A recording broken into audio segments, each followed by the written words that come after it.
Here's another perfect measuring device for you guys. Look, there you go. This log isn't straight. We've got nipples here in the way.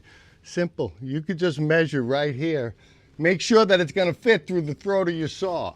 Now, I know we only have a 7-inch throat on this saw, so Jay's going to have to come up here, and we're going to have to do, I don't even want to say it, but we're going to be cutting some nipples off this thing. Wart removal. Wart removal.